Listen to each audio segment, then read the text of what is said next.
Welcome to the Calgary Sessions. This is episode number 97. I'm your host, Jeff Humphreys. Today's guest, I can't wait to get into this. We connected, I don't know, probably over a year ago, I'm guessing. I think so. At least. She's an amazing artist. I don't know how she's going to describe herself or explain her style, but anyways, I love it. Like, it all just makes a lot of sense to me. So please go ahead, name and who you are. Thank you. Thanks, Jeff. My name is Billie Rae Busby, and I am a visual artist. I specialize in abstract landscape paintings. I use a hard edge painting technique with lots of masking tape and acrylic paint, and I put together creative ideas to see our surroundings. So lots of color, lots of shape, linear, and that's kind of my focus for my art practice. I also am a mom. I have a 14-year-old and an 11-year-old, so in the teenager, preteen time. And I also have a past career for 20 years in sports marketing and communications and a mental health advocate. Crazy. There's a lot going on. There's a lot going on. It's funny, right? Because when you connect with somebody online, you see whatever version of their life that they want to talk about, right? Exactly. So it's I'm not saying it's a bad thing. You see a segment of it. Yes. And for me, seeing all the art that you create, it's like, I love straight lines. And so obviously your stuff is just like, blows my mind because it looks so cool. And I thought about this every time you post something. I'm like, damn, that's so cool. And when I was growing up, like, I can't draw, I'm a creative person, but I don't have that skill set. But I always found when I was like doodling, it was always straight edges.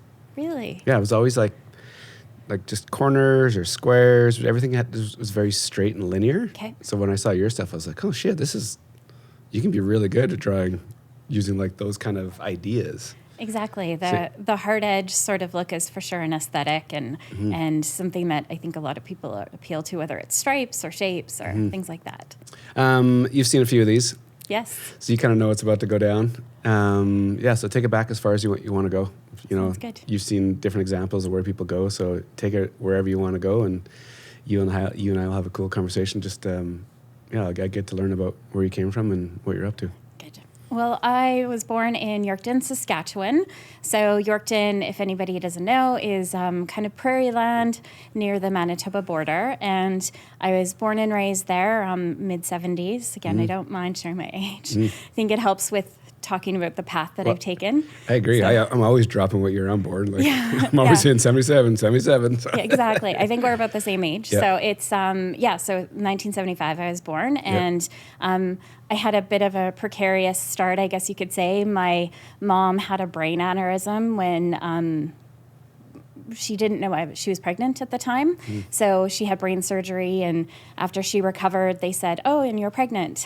And the doctors encouraged her to maybe not go through with the pregnancy. And she continued, obviously, and had some other health issues along the way. So I was born about a month early in the incubator the whole time. And thankfully, majority of my health issues aren't too bad, other than, some asthma, some health things, things like that. So, but it was one of those sort of, I became a bit of a, the family was very happy that I was there because it was a bit of a surprise. So I have two siblings, my brother and sister. They're from a previous marriage, so they're a little bit older than me.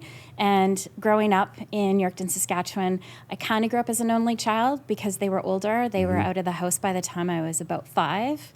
And I learned a lot to keep myself busy. Drawing, painting. My parents had like a desk in the living room that was like full of glitter and erasers and rulers and pencil crayons, and I kind of was always doing things. And my mom she was a homemaker for much of the time. She was a bookkeeper for a little while, but she always was doing something. Like she had crochet, she was cross-stitching. Like my mom always had something in her hands that she was working on. So very crafty, very artsy that way.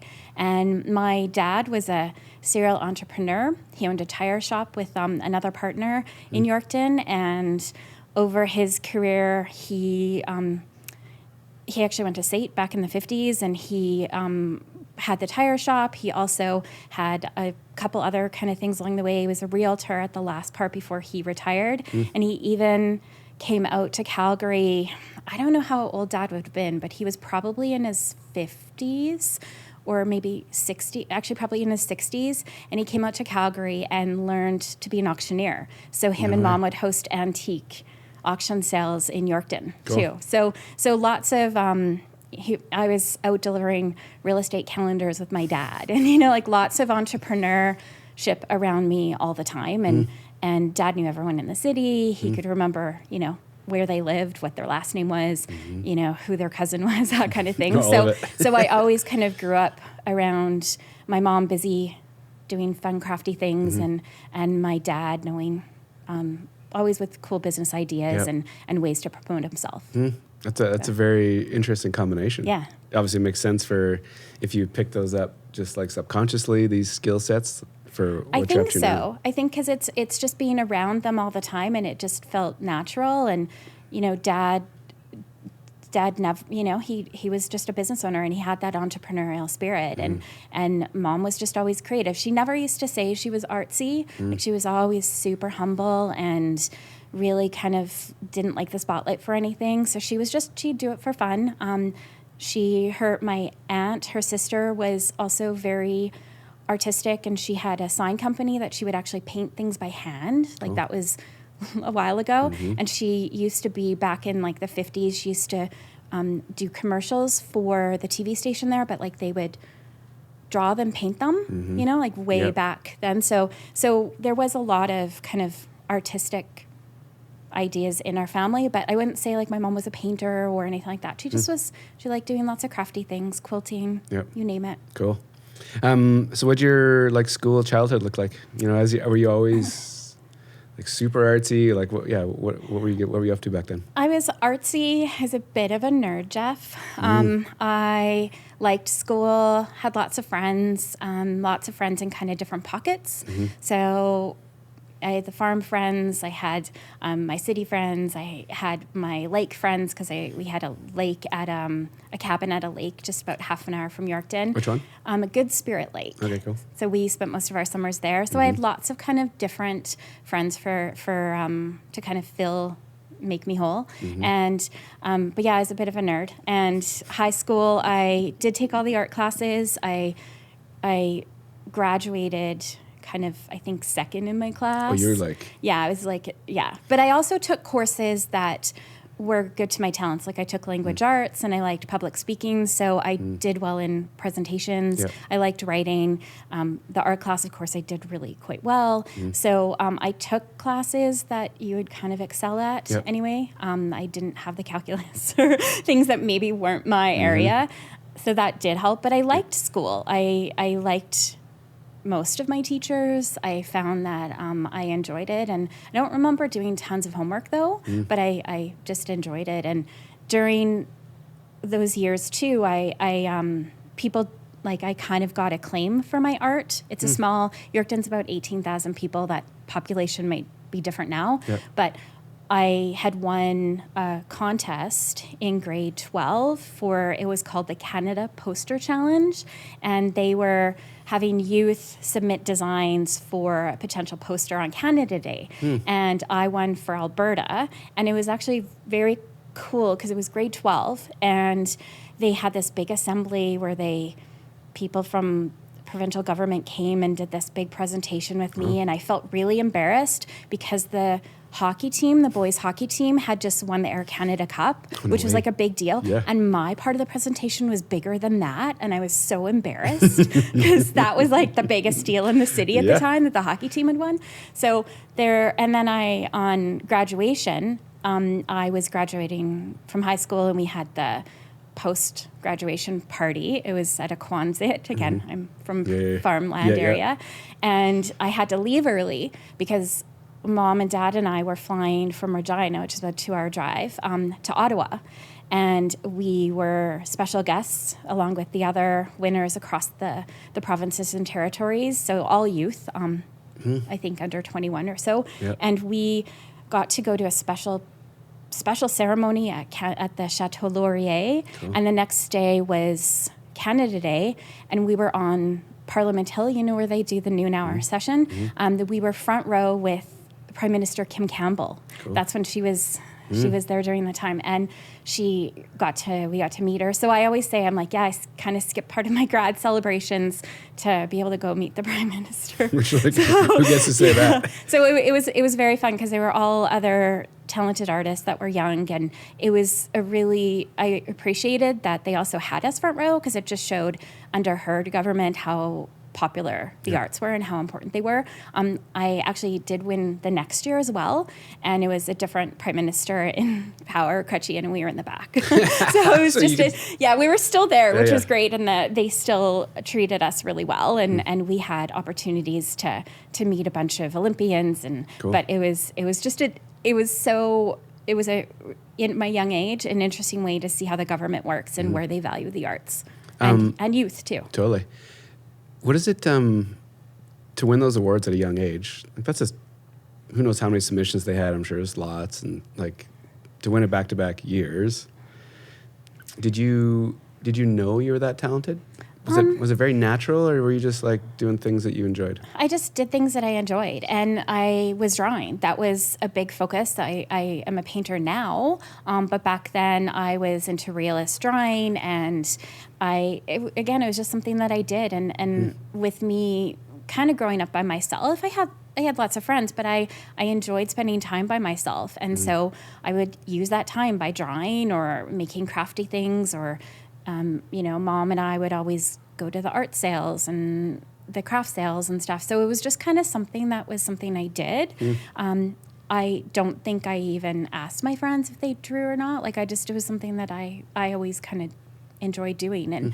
And I feel really lucky that I had some really great mentors along the way. Yeah. My junior high teacher, Sandy McCall, she's passed away since, but she really could kind of see that I liked color, and she was really promoted things. I was about grade 8. I remember that very clearly. And then in high school, Diane Cook was my art teacher, and she really, really kind of embraced me, and she was equal with all the students, but she could kind of see that I had a little bit of an extra interest in drawing. Yep. So she taught me how to use pencil crayon and all these other things. And we just recently reconnected on Facebook, and awesome. And it's very cool that, but I had great teachers along the way who kind of encouraged it, but didn't make a big deal about it. Like it wasn't like, oh, look what Billie Rae's doing. It was, look what all these students are doing. And we have a great art program here.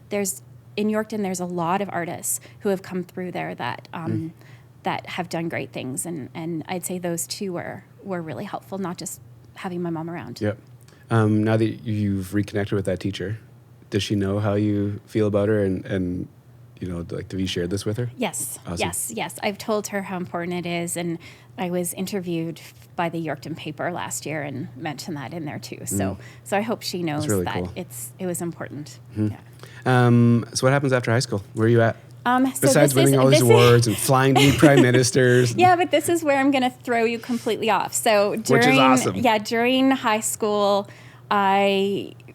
junior high and high school, I was also really into sports, and not in a like super athletic way. I'm pretty clumsy, and I'm not super athletic, but I've always loved sports. Like, again, mom and dad, I'd be watching the Olympics with them, or like the Saturday Worldwide Sports, all those shows. Like I loved going to the hockey games. Like I used to teach my girlfriends about hockey. We would go to we didn't have women's leagues then. I started a women's league in grade 12 where we put together, and we all were horrible. Like the one goaltender, we would borrow the guys' stuff. Like because none of us had any, like most of them had figure skates. So we borrow the guys' stuff. There was the girl on my team, we even did a draft. Like we did the whole thing. Way. And again, great teacher that helped us with this.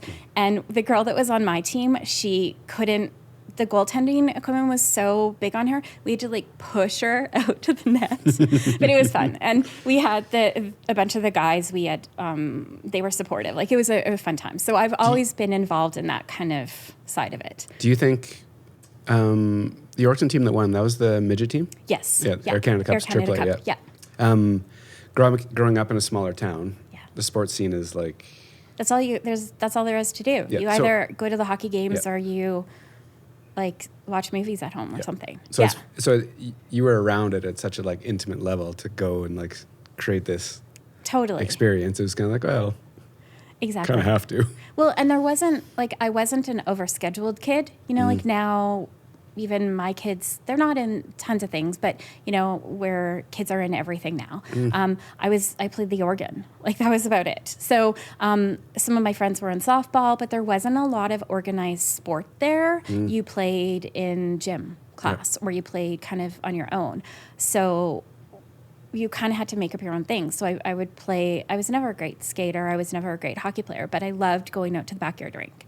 So sport was always something I enjoyed. And I think I can see a lot of parallels with sport and art now. Yeah. But at the time, that was just kind of something I liked. And so when I graduated, everyone's like, oh, Billie Rae's going off to art school. And I was like, nope. I don't know if that was my rebellion. To say to everyone, no, I'm not going to. And I think part of it is I didn't know any artists aside from my art teachers. Yeah. I didn't know that many artists. Like Kind of like professional people making a living. Exactly. So because I loved sport and I had some really great experiences, part of the drawing I used to draw pictures of hockey players too, which is super embarrassing. I'm going to jump over that pretty quick.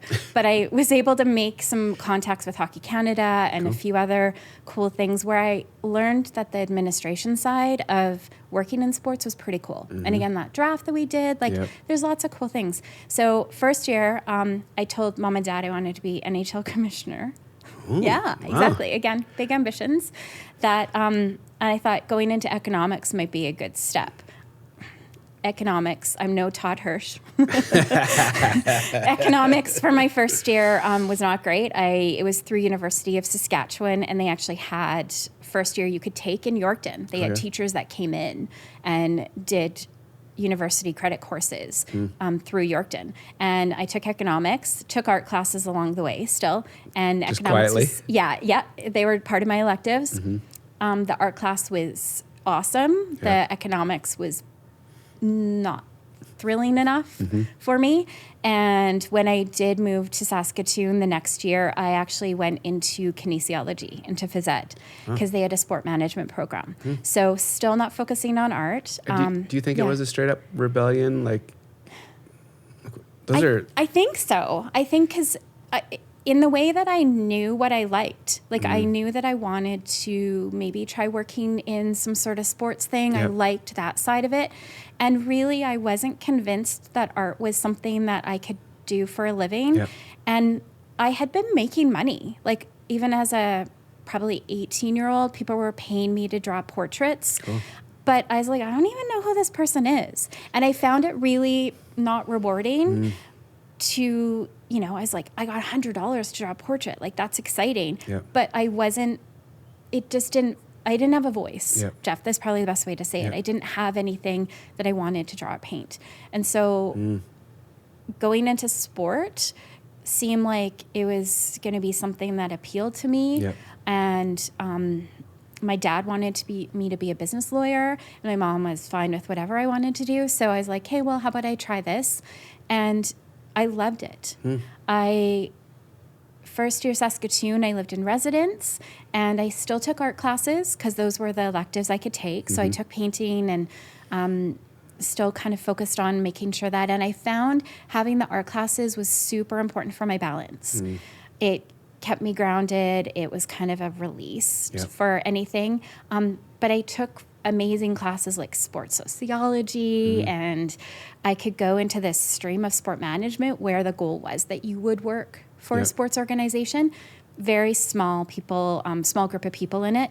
We took commerce classes. So we actually did take human resources and management and focused on that. It was a really neat program. It doesn't exist anymore, but I loved it because it was hitting that kind of appeal. And there's a lot of entrepreneurship that needs to also happen in working in sport, usually working with a not-for-profit or something like that. So, of course, I pick the probably most low-paying areas to go in art and sport, but that's okay, the cool jobs. But along there, I was enjoying a lot. I worked for the summer camps. I did summer camps back in Yorkton in the summer, and just really loved that organizing and kind of how people come together through sport. And through those times, though, I was still taking art classes.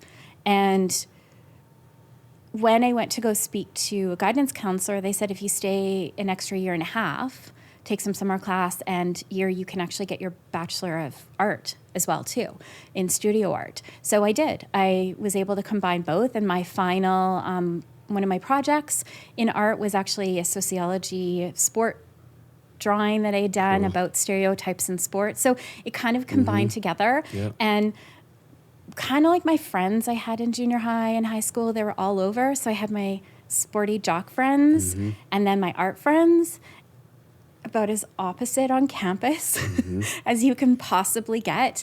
And it just felt like me. Like it felt like both. I felt comfortable in both areas, and having both, each of those friends, everybody thought I was weird. Like I was told I was weird by having both of those kind of groups in my life. But I found it really, really whole. It's very, those are two distinct different groups. And it's rare to cross over, so it kind of makes a little sense. Maybe not weird, but it's just unique. It is unique, but I think over the years I've been able to kind of connect the dots. So a couple things that I think, one of the like actual real sort of things about sport and art that an athlete or an artist can connect is that flow that you get. You have to have discipline. You have to keep doing it. You know, like somebody can say, oh, I can't draw at all. Well, it's practice, a lot of it. Some people do have talent, but mixing colors, drawing, all of that is practice. Just like it's muscle memory. It's just like that athlete who, you know, whether it's, I just watched the Beckham documentary, whether it's, you know, Beckham outside doing, you know, different types of kicks for Gretzky growing up and being on the ice every day. It's the same sort of thing. And then you have that peak flow that you can get, that peak performance. So that's a simple thing that I've noticed that both have, that people maybe don't connect. And then the biggest for me, I think, is that what I love about sport is the storytelling and that you don't know what's going to happen. And I feel the same way with art, with my painting, is I don't really know how it's going to end up. And then there's a moment when it just works. And sometimes it doesn't work. And same thing with sport. You don't really know. And it's those moments that you're going for where things just happen. So that's how I kind of see they're actually a lot more similar for me in ways that I didn't back then really understand. Makes a lot of sense, because as an athlete chasing a dream, there's no like, do this, you get that. Totally. Exact same thing as an artist. You can't just say like, well, if I do these 7 things, then I'm going to get to this end goal. Like there is no path. Yep. It's And there's timing, skill, luck. Totally. And there's also some artists that do well, just the same as some athletes. And then there's some that just do it because they enjoy it. You know, whether you're looking at the beer league hockey guy or hockey girl, or the one that is the person who just paints for fun on Sundays. You know, there's so many different levels that you can go at too. Amazing. So you graduated with? Yeah, two. Two so degrees? 2 degrees. And then again, another loop. I stayed in Saskatoon, and I had the goal to come out to Calgary to work for one of the sports organizations, because this was a hub out here. And but I got a job right away. Working for the campus radio station. Actually, it was the community radio station in Saskatoon. Again, throwing it totally off. And I was doing advertising sales for them. And that was a really fun job. Very small space. It was CFCR was the name of the radio station. They still exist. Total, like, when you talk about if people thought I was weird, there were some interesting characters that were hosts on that station. But it was a good chance for me to understand sales. Good chance for me to stay around Saskatoon for a little bit longer and kind of figure out what I wanted to do. And my boyfriend, who is my ex-husband now, but my boyfriend at the time, he wanted to go to Calgary to go to SAIT, and he was looking at getting a program. He got in the journalism program. So it was kind of gave us a timeline to figure out what we wanted to do. And then I moved here, got a job with a really cool publication that you will remember, Fast Forward Arts and Entertainment Magazine. So what year is this is 1999. Okay. So graduated in 98, stayed at the radio station in Saskatoon for a year. It's about 5 years in Saskatoon. Then moved out here. That was my first job. I'm So I worked at Fast Forward in the advertising sales department for about 2.5 years. I'm still really close friends with almost all of them. Like, I saw 3 of them last week. So they're the people that I met there were great, and it was a great way to get to know the city. It was, so I grew up working nightclubs, and so Fast Forward was obviously the thing, right? Yeah, it was a weekly publication, told you what to do. And literally, this is before everything. And if you got listed in Fast Forward, there was a strong possibility that your night was going to be busy or whatever it was. As long as you were in that piece, then good things would happen. But that was like the pulse of the city in that magazine. Absolutely. And I think for me, moving here, it was fantastic in a couple ways, because Saskatoon at the time was a great university city. It's a lot hipper and way cooler now than it was back then. But, kind of like status quo there would be the best way to put it. Lots of like, oh, the government kind of, so not an entrepreneurial spirit like here. So when I first moved here and working in ad sales where I'm dealing with small business owners, my mind was blown at this entrepreneurial spirit here and how people wanted to support restaurants and support things that weren't chains in the mall. And it was so fun. Like I always joke that Victor Choi, who owns the Concord Group, we're one of the reasons I lived behind the Mercury our office was a block away. That was where Megatunes used to be over on 17th Avenue. So we spent a lot of our disposable income. So that's awesome. Bring up the Merc. So I DJ'd at the Mercury. That was my first like out of my basement DJ gig. Was a weekly Wednesday nights at the original Mercury on 17th. What years would that have been? So it would have been like 2000, in between like 2002 and 2004. Okay, we still would have been going there then. It was like in the height of the Mercury. Amazing. And Victor Choi, you bring up his name. We're obviously sitting in his facility, restaurant, building, whatever you want to call it. So it's hilarious that you come from out of town and you work for this magazine, this publication, and you get thrown into like the heart of Calgary. It was the best way. I got to learn locations of the city because I was driving driving cool around. Ones, all the cool ones. Got to know where things were at. I got to know who was who, and just great friends though that I worked with in both the advertising and editorial side, and even some of the freelancers. Like I run into them, and it feels like that's 24 years ago, and I'm lucky that was a group that I got to come here with. Like I kind of felt spoiled because I knew the fun places to go to, and I was still in my early 20s, so that was something that was of interest for my social life. And it was a loved working for Fast Forward magazine. That was about, I think, 2.5 years, 3 years that I worked for them, and then I did have there's only so long though that you can do that, because after a while, it just becomes a lot of socializing. So I was lucky to get a position at the Calgary Soccer Center. That is, I don't know, the name is different now, I believe it's maybe like the Subway Soccer Center. Like the one on 52nd? Yeah, on 52nd. It's an indoor soccer facility. It's North America's largest indoor soccer facility. And I was doing sponsorship and sales and membership. So very much back to the sports management side. Enjoyed that too. Not-for-profit, got to kind of understand that side of it. Was playing soccer at the time, so the Fast Forward crew, my girlfriends there, we started a soccer team, and we played soccer for I think 3 years together, 3 or 4 years together, and I only quit because I busted my knee, but that was a lot of fun. So I got to see them often.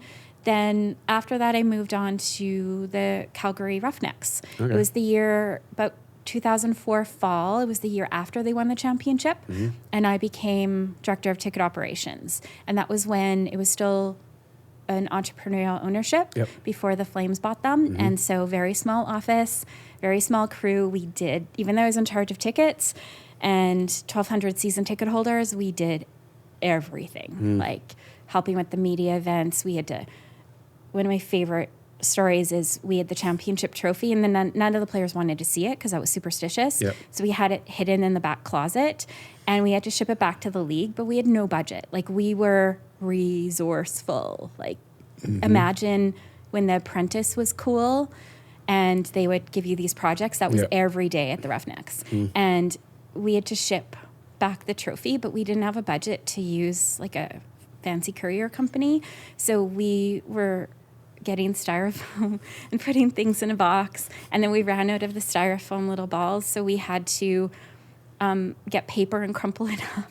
And that's how we shipped off the trophy back to the NHL or NLL office back in New York. So really fun group of people there too. Learned a lot about just how the inner workings of sport on every aspect of it. And loved being part of that experience. So much fun, and loved the players because they had regular jobs. And then they would come in on the weekends and practice and play. And, you know, the cheerleaders practiced more. The drill team than the players actually would together. So I loved that aspect of it, of these gentlemen who had a life outside of it, but really a huge passion for lacrosse. So that was a great experience for a while. And then I moved on to SAIT, where I worked for the SAIT Trojans for over 13 years. No way. Yeah. So that's my sports thing. In there, I didn't do much art. I was just going to ask you, like, where is it? Art was, there's a lot of socialize and fast forward, lots of focus on kind of getting business going. I worked a lot of weekends when I was at the soccer center and with the Roughnecks. So I just kind of lost, I did crafty things, but I kind of lost what I wanted to say with art. And when I was at the Roughnecks, I started taking about 2004, 2005, I started taking classes at ACAD, Alberta College of Art and Design, but just those night classes, like the extended study. Took some painting, mixed media, a few different things, and I met one of my mentors there. And his name is Christopher Willard.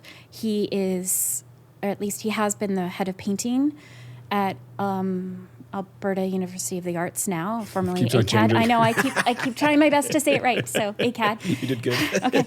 And he was teaching extended study classes at the time. It was called Courage in Painting or Courage for Painting. And I had been drawing. Like, I had taken a painting course in university, but really drawing was my focus. And it felt kind of dead. Like, I didn't have... Like a reason to do it, or a direction, or just... I didn't have a reason, and it didn't feel very exciting. I was interested in color, but I didn't know how to mix paints. Like, I didn't understand any of that. So I started taking this class, and it was the perfect fit for me. It was Wednesday nights. It was not a very, like, there wasn't a planned schedule of what we were going to learn each week. We almost like a studio time where Chris would walk around and talk to each of us and really help us do the best at what we wanted to do. So if somebody wanted to paint flowers, he'd help them do the best frickin' flowers that he possibly could.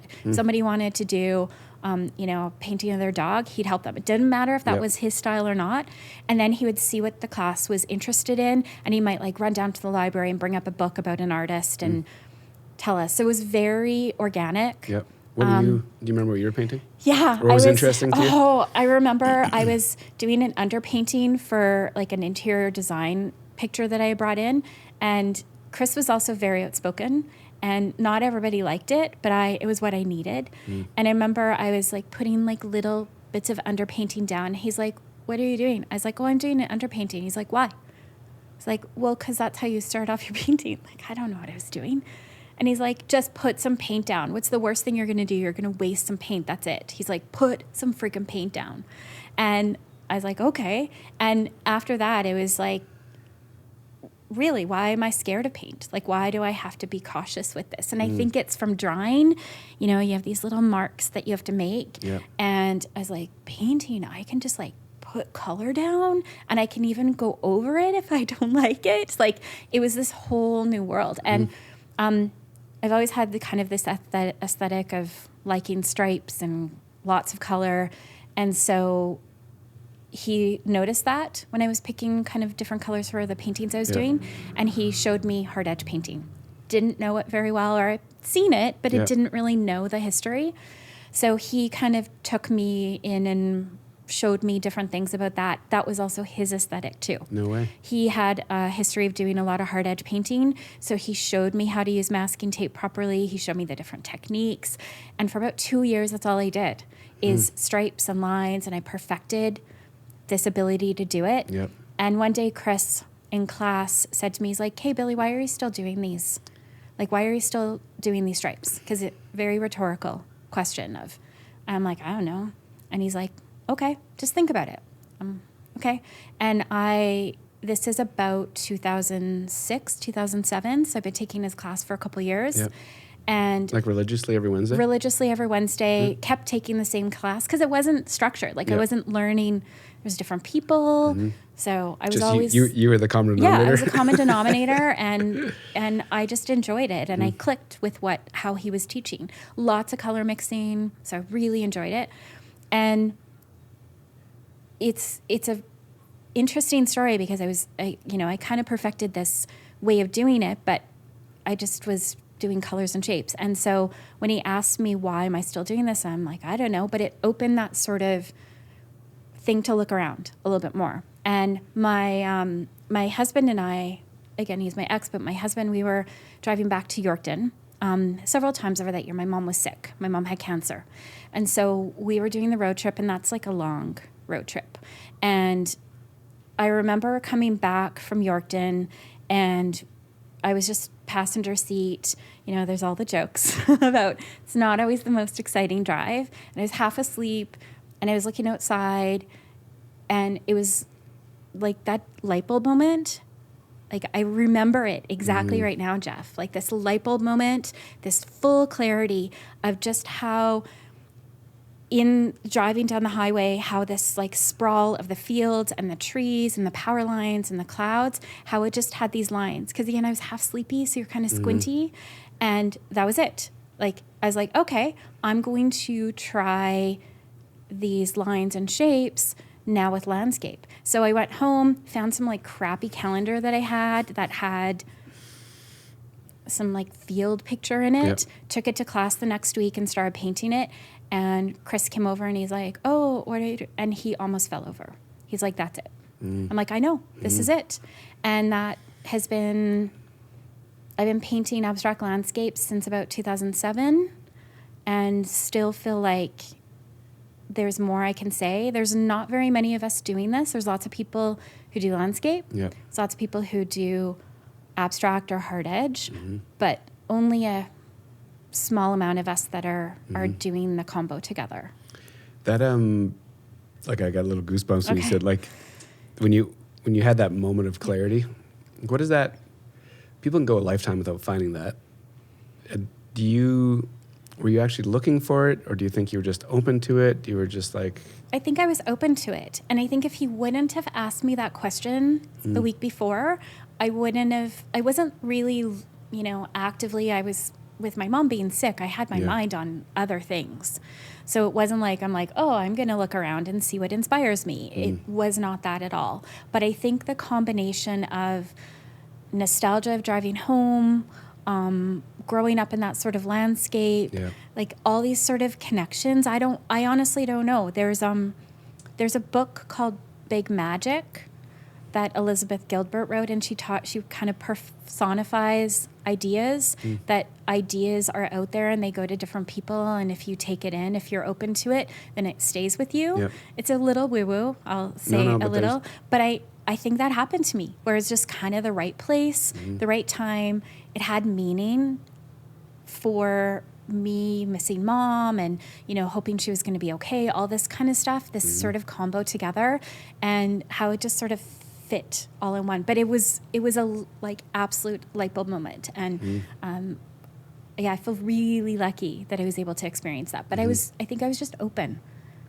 I was open to come into, and being bored also was really important. Like a quiet mind board? Quiet mind board, looking outside the window. I don't even remember if there was music on, but just not, there wasn't a DVD player in front of me. There wasn't a bunch of other things distracting me. I was just looking outside while we were driving back. Amazing. Yeah. So you figure it out. So what happened? So now you're still painting Wednesdays? Yep, painting Wednesdays, Yep. and I still working full time. Yep. So really, it's just kind of a side thing. But I dived right in. Yep. I got good canvases, got better paint, got us made one of the spaces in our house into a studio. Cool. Like really, Yep. really kind of jumped in. So I maybe didn't have a lot of time, but I was like, this is really something I want to focus on. Started like showing it right away. I was selling work right off the bat. Like Cool. it just kind of all came together pretty quickly. Yep.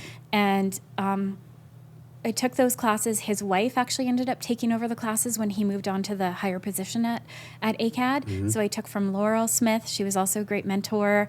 She was probably nicer. So he pushed me where I needed to, and she was more of the encouraging kind of person. Yep. And and then kind of went on my own. And I worked at SAIT, loving my job, working for the SAIT Trojans, doing marketing communications. For kind of the whole sport. For all the sports. Awesome. Yeah, so... The sport piece is just like... Yeah. It is a loop. It is a loop, isn't it? But it makes sense, right? You know, just being a small town surrounded by sport, and it's like a big driver of the community, and yeah, just it makes sense. It's just, and it's creative and dynamic. Yeah. Like every day was different. And you like at say like September at SAIT, you'd have all the teams starting up. And it'd be like chaos because there's like all these teams, there's all these new athletes, and you're getting all these things. And then by December, there might be some playoffs for certain teams or championships, and then other sports. Like I loved the kind of every day was different. You had no idea what to expect. Yeah. All of a sudden, you've got a star player, then they flunk out of class, and you're screwed in that team. Or there's. I was also doing a lot of community work with the teams. So I got to know the student athletes really, really well. And lots of media relations back when there was a lot more media. So we did everything and nonstop creativity. Yeah. So I think even though that's very different than the visual side, and I was surrounded by really creative people, we would hire graphic designers that were usually students or a recent alum. Video, same thing, students or recent alums. So lots of energy, lots of kind of fresh ideas that were around all the time. And being around a bunch of young student athletes, like there's so much creativity that goes in with them. They've always got ideas and fun things that they want to do. So that I think helped. And I do have to say SAIT really embraced that I had this other side. Once people found out that I was an artist too, I thought, again, I'd be like, oh, Billie's so weird. No, they thought that was pretty cool. And I think it was because these athletes, student athletes, they might be in, hospitality program, or they might be in business, or they might be whatever. And so the athlete side was kind of their side gig. Yeah. So they had career aspirations, but they were also a basketball player or a soccer player, or whatever. So I think they knew that it wasn't weird to have other things that gave you interest. So it sort of felt like it fit in a bit more. And my bosses were fantastic. There was other departments. I was hired to do a project where they were in between branding. So I did this artwork that ended up being hung up on Heritage Hall for a couple years. Awesome. So there's a large piece, and we made prints, and the president still gives them out today to honorary degrees. And so huge encouragement by my SAIT colleagues in different departments that, hey, this is pretty cool, that you can do these things. So I felt like I could do it on the side, and it was just complementing everything that I was doing. And then loved my career there for a long time. Pandemic hits. Right even before the pandemic, Jason and Kenny cuts come in too. And so if anybody knows post-secondary, there's a lot of cuts that happened, and our department was one of them. So I moved over to a different department for about a year during work from home, trying to online teach my kids. I'm a divorced mom now, so single mama. And during this time, I'll also go back. I guess one of the things that was also important to me was... So during the pandemic, I didn't fare well. Let's just say that. And why this is important is back in about 2008, I had a kind of I can look at life as like things were pretty easy before that.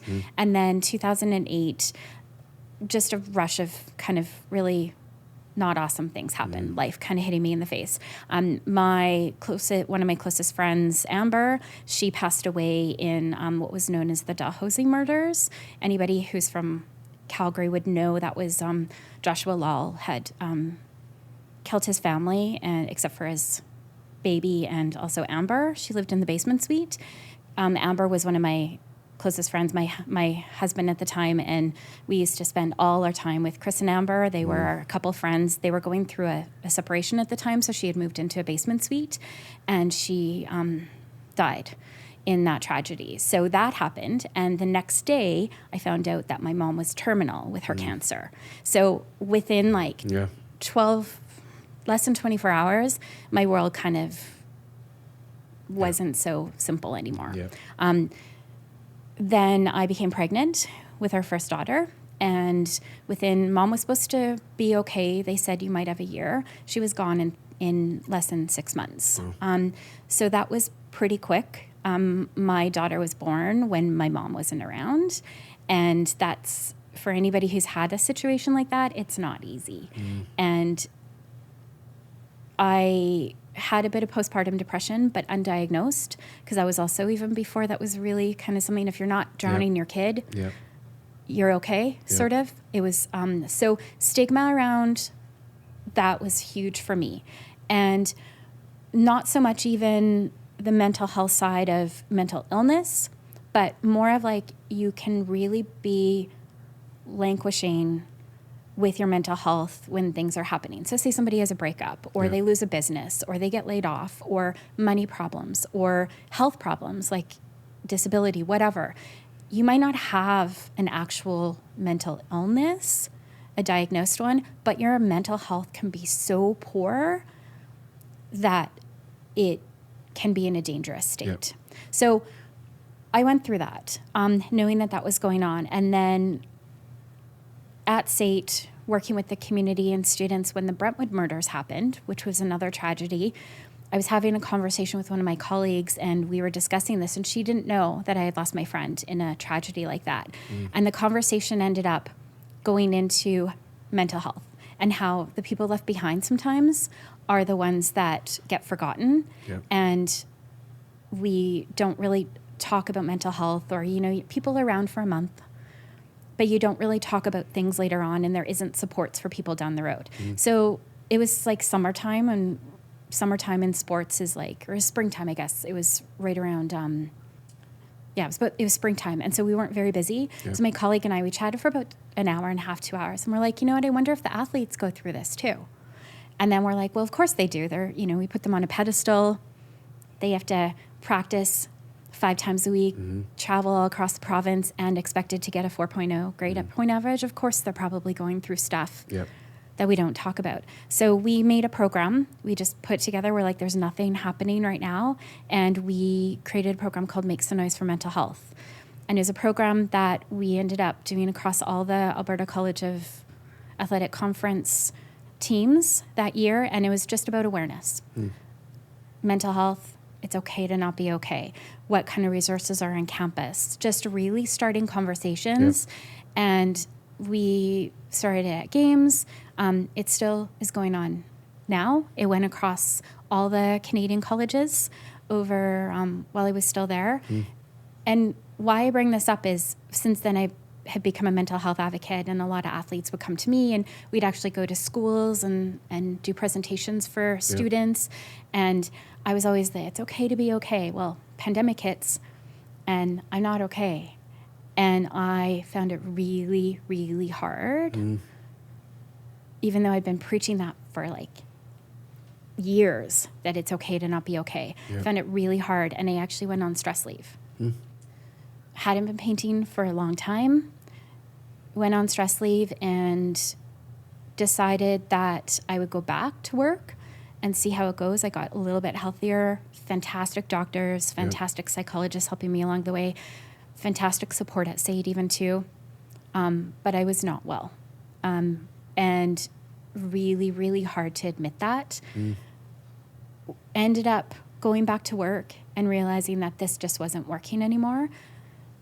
Did the plan, how's my emergency savings, how's all this stuff, am I going to be okay? And thought, you know what, if I'm going to do anything at all, like having a bit of an existential crisis, how about I try the art for a bit? It's the only thing that keeps me kind of happy. I stay focused. I'm not on 25 Zoom meetings a day. I'm not, all over the place. And I thought, you know what, how about I maybe try this for a little while, leave my pension, leave all this stuff, and try this out and see. I've been painting for 13 years. Yep. How about I maybe see if I can do this for a little while, and if not, I'll find another job. We always do. So a lot of people thought I was a little bit off. A lot of people scared for me. Even my dad said, Billie Rae, this isn't, art isn't a way to make a living. He's come around now. But it was the best decision I ever made. My mental health I'm myself again. It's been 2 years since I've been full-time doing art, and it's possible you can make a living through art. And I didn't just wake up and was like, I'm going to be an artist. I had been building this career, these clients, these connections for 13 years. And it was the best thing for my kids. I looked at them and was like, if I'm telling them that they can do anything in life, I need to be able to at least show them, even if it fails and I have to go get another job or other income. I don't think that's failure, though, still. I think I tried it. And that was the most important thing to me, was to give myself kind of a shot at it. So many people thought it was a dumb idea, or that I was being overly brave or not cautious. And I proved them wrong, and I still am proving them wrong, because I've been able to get opportunities that I wouldn't have been able to do if I was painting on the weekends or on the side. And it's okay that I had to leave a career that I loved for a long time when it became where it wasn't something that I loved anymore. I'm sorry, that's a lot, Jeff. No, it's like my head's just like. So anyways, I'm with you. Like I'm with you all the way through this. What I find really interesting is when you start that program for the mental health, and you're bringing awareness to it. You're talking to people. People are, I'm sure, coming to you and talking to you, and they're not maybe like asking for help. They're just like starting the conversation with somebody like you that's open to it. And then when you get in the thralls of a situation, why do you think that it's so hard? This isn't just you. Why is it so hard to actually like start it? Why is it, now when, reverse it all, and now you're the person that's struggling. Why is it so difficult to actually get that conversation started? I think it is because so we use the word stigma, but I think it's back to kind of how, as I was explaining, that you don't need to have a mental illness to be suicidal or to be really can't get out of bed or can't function. That your mental health can deteriorate so badly, but because you maybe don't have the diagnosis, it actually can be worse. So if somebody says, I have bipolar, or I have schizophrenia, or whatever, I'm on medication, people go, okay, how can we support you? But if you're just like, I can't handle this, I'm in full out burnout. And that's what my diagnosis ended up being. I was in full out burnout. But really, burnout, people are like, oh, just go get some sleep, or oh, go get a pedicure. like it isn't always because I wasn't diagnosed with some severe mental illness. I think it makes it really hard for you at least for me, to admit that I was not well. Like that and I remember I would like wake up at 3 a.m. and I couldn't get back to sleep. And so I was barely sleeping, and I eating from binge to, thankfully I didn't have issues in addiction or anything. But I wasn't like, I feel bad for my kids because I tried my best, and they're trying to go through this pandemic from home and then back at school. And it wasn't really even the job. It was just too much at once of everything. And I think it's hard because then you feel weak, and you feel like you're failing, and you feel like you're not enough. And then all these negative thoughts keep going in. So I think and that's where I'm really big on the awareness of it, because we need to talk about it when it's at that stage, because then it can get into the really bad anxiety and the really bad depression. So, but even though I've been preaching it, it was really hard to say that it was just too much. And I think the other part for me during the pandemic is everybody was going through it. So it was different than, say, when Amber and my mom were sick, because it was just our family and our friends that were dealing with that, and everybody else had their own kind of lives. But with the pandemic, every single person. So I couldn't be like, oh, this pandemic is really hard on me. Everybody was going through it in their own way. And so it was hard to kind of rely on other people or to ask for help aside from professional help, because everybody was going through it themselves. So I think that's where it made it harder. And even now is still hard, because we're all still sharing those issues. What's interesting with having this conversation is sometimes these conversations don't see the light of day. I know. And that's why I feel open talking about it, because my mom also struggled with anxiety and depression through her life. And so I kind of was aware of it. And I don't feel uncomfortable by it. She was uncomfortable by it and would kind of not put herself out there as much. And later in her life, and unfortunately Mom did pass, and so she was just starting to kind of get comfortable in her own skin when she was. But I you know, and again, my mom wasn't at a level where it was something that would take down her life, but she would maybe like just be shyer with certain situations. She was the worrywart. Like, I had to check in with her all the time. Like, she would have me on a tracking device if she was still around now. Like, it was just, oh, Lucy's wondering where Billie Rae is. Like it was just, she was the worrywart. Was how she was kind of classified. And now I think it's important for us to talk about, because again, it isn't just about mental illness. That's its own beast.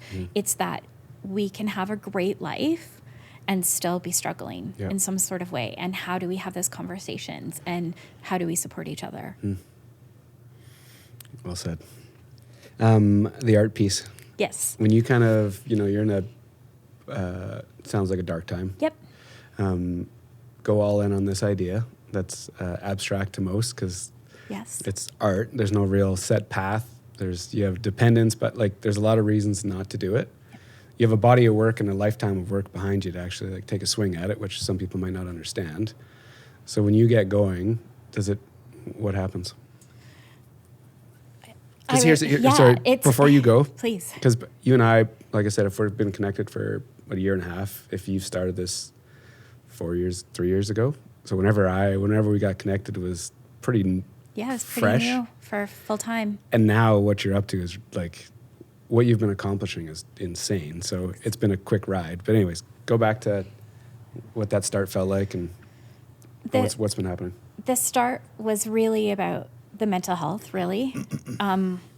Why art was the antidote for what I was going through was it was about focus. Like when I'm in the studio, that's all I'm doing. I might be listening to your podcast or some music or, maybe an audiobook, but really I'm focused on picking colors. I'm making choices constantly, but it is on just that piece.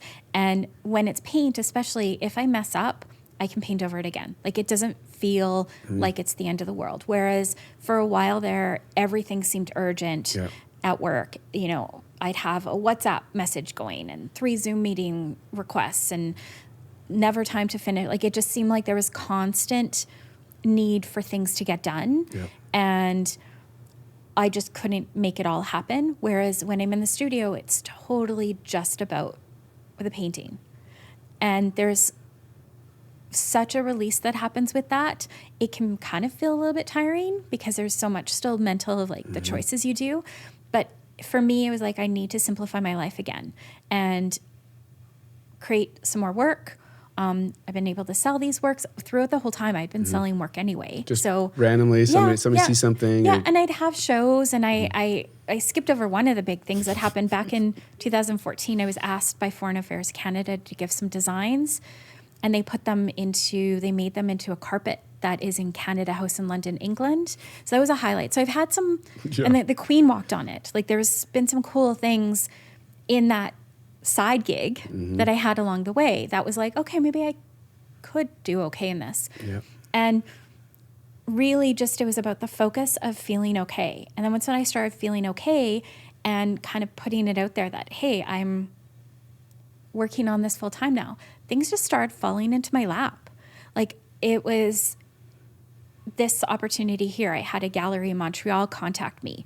Hey, we like your work. Would you like to do this? Hey, there's this project that we would like to do for this corporate client. Would you be available? They wouldn't have contacted me if I was just still doing on the side, but they knew I had the time to focus on it, that I could do it. Clients coming my way.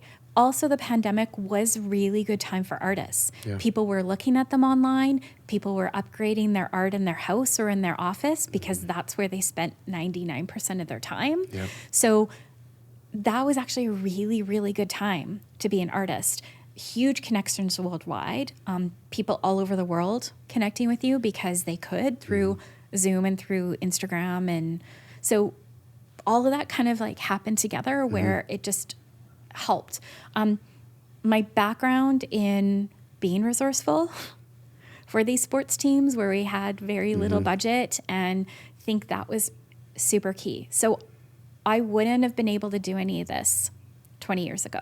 Yeah. It was the 20 years of sales experience, communications experience, being resourceful with budget, all of that stuff. Community, huge. Like the connections from all those places I've told you I worked at. I'm still friends with many of them. Lots of people at SAIT that I talk to regularly. One of my best friends is from SAIT. So there's all these people that like they had my back and they wanted me to succeed too. They maybe weren't sure I could make it happen, but they want you to succeed. So yeah, opportunities just came my way. I got a mural with Bump. It was a mural project, which I didn't think I was going to do murals. I just found I was like open to things. I had the time to do it, aside from being mom. I could do 2 weeks on a mural, whereas I couldn't do that before. I would have had to take 2 weeks of holidays to do that. So all these really kind of cool things that I was like, yeah, sure, I'll try this. Yeah, this sounds great. And with being able to then start to work with galleries, I never worked with art galleries before because I could never provide enough inventory to them to really make any money for them. So now I can do those sort of relationships. I can still work with my own clients. I can put my work in auctions. I can do things that I was never had time for before. Social media, website. I have time for that now. It's still busy, but I was able to just shift in and dive right in. And so I think that's where a lot of the successes come in, is I could use that background that I had and shift that experience into, okay, now how do I market Billie Rae Busby? You know, like it felt like I can just put that in there. What's very interesting is whether it's artists or people that want to start their own business, sometimes they just think they can have the idea and go, which sometimes I feel like that works sometimes. Your example is like 20 years of experiences. Yeah. And when you look at them just like one off, they're kind of random. They don't make a lot of sense. You put them all together and now you're this, you have all these skills to do your own thing. Yeah. And for me, my example is 20 years in the digital industry, a bunch of different experiences, and then I decided to start my own business, and I can do it. Right. And I think that conversation, I find that fascinating because I think there's, whether it's the quick win or the instant gratification kind of commentary that's happening, you know, people just have an idea, and when it doesn't work, they're so surprised. They're like, well, what's the problem? Like, why is this artist, why is this business person making it work? But there's years behind these ideas. And even if you don't have the years, working with people who have the years. Yeah. So having a good accountant, having somebody, having a good gallery that you work, whatever. I find though, when I tell people in the art side about my path, you know, usually the path for an artist is you go to art school, you graduate, hopefully a gallery picks you up, and then you go from there. That's kind of the... Work in restaurants, bars. Yeah, exactly. Totally. All the cliches, right? Yeah. And that has been successful path for a lot of artists. wasn't for me because I didn't really have that voice early on. Like I could draw really well. Can only draw hockey players so many times. I wanted to learn more about things, but then it just wasn't really, I didn't have that 21-year-old artistic epiphany like I did when I told you about when we were driving down the highway. I didn't have that. So nobody was going to pick me up because I didn't have anything that I was saying at the time. And so my path has taken me, to start in your mid 40s as a full-time artist, as a female, mostly single mom. Thankfully my ex-husband's in the picture as a co-parent, but mostly single mom. Like that's kind of, when I think about it, I'm like, am I delusional? But I feel so grateful that all these other things have come along the way. So maybe it looks a little bit different than, that art star. Which is awesome though, right? Yeah. But back to the conversation about the athletes, things kind of happen differently. There isn't an exact formula. And I think people with social media and with the internet, people don't really care that I don't have, my master's. They don't really care that I didn't go to 10 different schools along the way. They don't care that I have this particular gallery. If they like the artwork, they like the artwork. Maybe if I took that path, I'd have a different sort of art now. But the bottom line is I enjoy what I do. I'm healthy. I think my kids, my 14-year-old told me that I was kind of cool the other day. Like that's awkward. That's like a big deal. I know. I was like, because I was joking. I'm like, yeah, I'm kind of a cool mom. She's like, yeah, you kind of are a cool mom. I was like, what? So okay, you don't want to overreact to that. Yeah, I know that was probably like 5 minutes, but I feel like I'm in a place that I can feel really grateful that I get to do this for a living now. And I don't know, Jeff, if I can do this forever. Like my goal is to continue to be an artist, but I also don't feel like I have that much pride that if I had to get another job or I had to do something else, that would be a problem. I think what's fascinating is that once you find your community and you find your skill and your talent and your voice, I think then opportunities to start showing up. Because right now, like you're on the tools, you're creating. But I think what's going to be fascinating is that the more awareness that you build, there's just going to be more opportunities. And whether that means like mentorship, whether that means hosting events, whatever it means, it's going to be this like next phase of what you're up to. Thanks. But to your point, I think without being in this full time, none of this happens. Yeah. And it's with the full time, it's also knowing this is a marathon. Yeah. And that's part of that kind of like that sense of urgency that I used to feel with work. Yeah. I still feel urgency. Like I have a deadline, I have a solo show coming up and I've got a big project. Like there's still urgency. Yep. But it is also kind of in my control. If I put 10 paintings instead of 12, that's kind of my own thing to do. Like I have to kind of check myself and give myself permission to go back to what's important and still being professional and still fulfilling opportunities. But even with clients, if I have a commission client, I'm booking like a year from now for a lot of them because hopefully I can get it done sooner. But here's my situation. I've got these. And people are like, yeah, we'll wait. We have no problem with that. Great. And I feel like it's just that ability to kind of just focus on what's important right now. And hopefully other opportunities will come my way that I wasn't even anticipating. They have already. They will.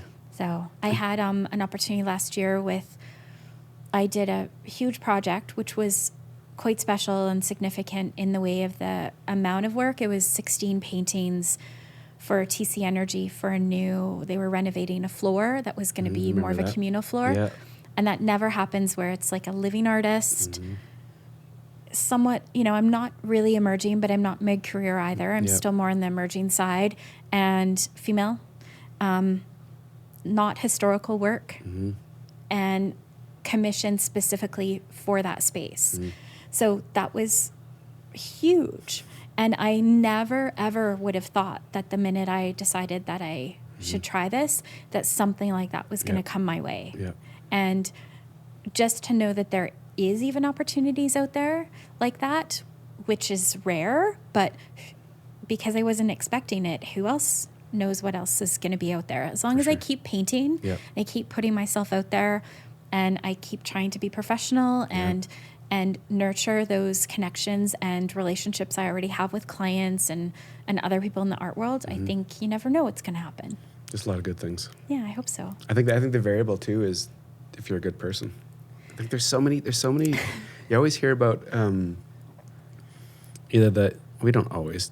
You hear the successes and you hear the people that didn't work, and for some reason, the scenarios when it didn't work, it seems like there's more airtime around that. And for whatever there's so many variables. It's like when I say good human and I laugh, but that's such a basic barrier to entry. Like you could be a total asshole and none of this works, right? Like Absolutely. There's some basic things that have to happen to actually bring it all together. I do have a funny story about that where I had a client. I won't talk about the assholes. I try to avoid them as much as possible.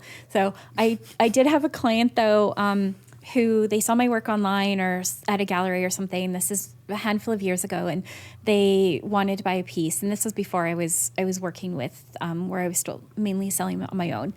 And my studio is in my basement, by the way, and my dad, my soon-to-be 90-year-old dad, lives with me and the girls. So that's also part of it. Awesome. So I starting to do a bit of caregiving for my dad these days. But so dad was downstairs, and it's just a humble little studio that I'm in right now. But they came over, and I, had coffee for them, and I hadn't met them before.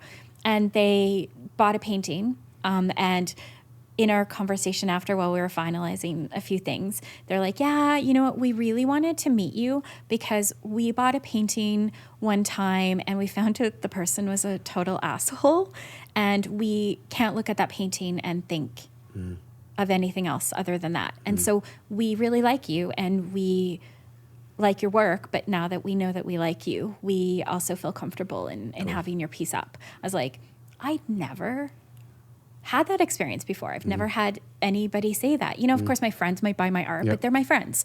But to have a stranger explain that to me, I was like, okay, that does make sense. Yeah, just like you might not listen to some music or read a book from somebody because you don't like who they are. I was like, okay, this is something for me to have a little mental note on. Well, I think it hopefully inspires you to continue to have a voice, and whatever that voice is in different areas, and just like do you over and over. And I think that just allows people to really fully understand you. Thanks. Yeah. Well, and that's where I don't know where I miss kind of working in sport a bit. So I don't know where that will take me down the road, or if they'll even be, or if that path is done, or if I think it's mental health, there might be something. I don't know. It's all of it. Yeah. Right now I'm happy to focus on my kids and my dad. Dad just got diagnosed with Alzheimer's too. So I'm in a season where mental health advocacy is in our house and just trying to have where we're all taking care of each other and sustaining this business that I've got, and sort of that balance between my insane ambition and the reality of picking up the kids and, making supper for dad and that kind of thing. Where does that all fit in? Yeah. And knowing that it's also none of it's going to be forever and enjoying where that's taking me. Amazing. This has been so cool. Thank you, Jeff. It's been so cool because, like I've said it twice now, but just how we caught up recently. So all of a sudden something shows up. You're like, wow, where does this come from? And just to watch all the stories you're sharing. So for me to actually sit across from you and hear it all, I'm just like, never would I have guessed any of this was your path. Thanks. And that's where this scenario is so unique, right? I think it's really cool for me to hear these kind of stories. And it's weird to share it though, because I also have had friends and colleagues along the way that don't probably know things along there, and I feel sort of strange sharing it all. Yeah, for sure. And I'm like, I am getting old. I've had a lot of things happen in my life that I probably didn't even realize were impactful. So me also sharing with you has also helped me kind of connect some dots too. So thank you. It's really cool. I end the show with one question. When I say Calgary, where's your head go?